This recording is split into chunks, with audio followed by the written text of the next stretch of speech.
Current affair के दूसरे part में आप सभी का स्वागत है।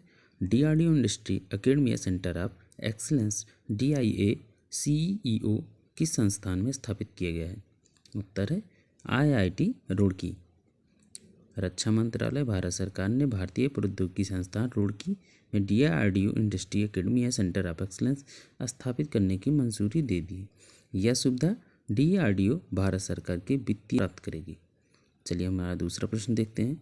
सतर्कता जागरूकता सप्ताह कब से कब तक मनाया गया, इसकी क्या थीम रही है?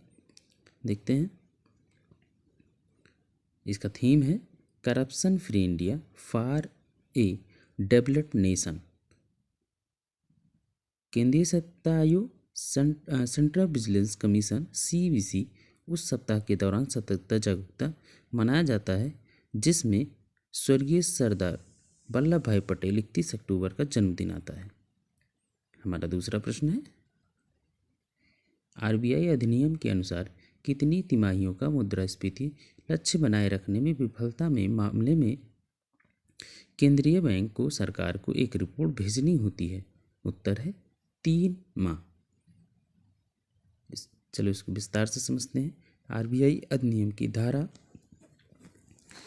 45 के तहत केंद्रीय बैंक को लगातार 3 माह के अपनी मुद्रास्फीति के लक्ष्य को बनाए रखने में विफलता में के मामले के कारण उपचारात्मक कार्यवाही के बारे में बताते हुए सरकार को एक रिपोर्ट प्रस्तुत करने की आवश्यकता होती है। 2016 में मौद्रिक नीति के ढांचे को लागू होने के बाद पहली बार केंद्रीय बैंक ने मौद्रिक नीति समिति MPC की विशेष बैठक बुलाई। यह सरकार को एक रिपोर्ट प्रस्तुत करेगा क्योंकि यह खुदरा मुद्रास्फीति की दर जनवरी 2022 से लगातार 3 तिमाहियों के लक्ष्य 6% से ऊपर है।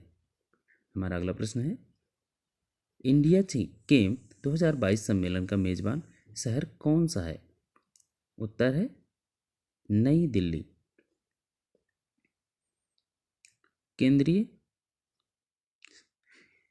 केंद्रीय रसायन और उर्वरक मंत्री doctor Mansukh Mandaviya vision 2030 chemical petrochemical build India theme के साथ प्रगति मैदान नई दिल्ली में इंडिया केम 2022 का उद्घाटन किया। इंडिया केम के 12वें संस्करण का आयोजन federation of India chambers of commerce industry FICC के सहयोग से किया गया था। 2021-22 के लिए भारत के रसायनों का निर्माण 29,296 मिलियन अमेरिकी डॉलर के रिकॉर्ड तक पहुंच गया है। चलिए हमारा अगला प्रश्न देखते हैं।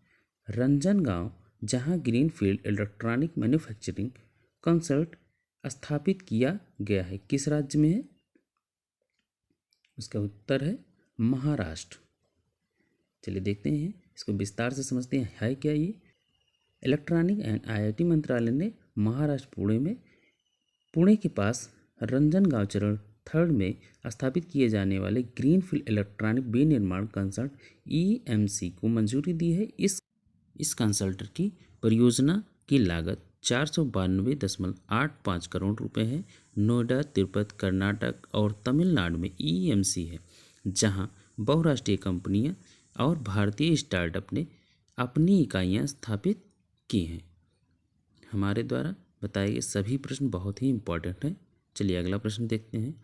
राष्ट्रीय एकता दिवस किस नेता की जयंती पर मनाया जाता है? इसका उत्तर है सरदार वल्लभ भाई पटेल। तो देखते हैं विस्तार से। सरदार वल्लभ भाई पटेल की जयंती के उपलक्ष्य में एकता राष्ट्रीय दिवस के उपलक्ष्य में मनाया जाता है। पटेल जिन्होंने स्वतंत्रता के बाद भारत के पहले गृह मंत्री के रूप में कार्य किया है, 550 से भी अधिक रियासतों को प्रयास रहा है। भारत में ये लौह पुरुष के नाम से भी जाने जाते हैं। 2022 में इस वर्ष कह लीजिए सरदार वल्लभ भाई पटेल की 147वीं जयंती की वर्षगांठ मनाई गई है।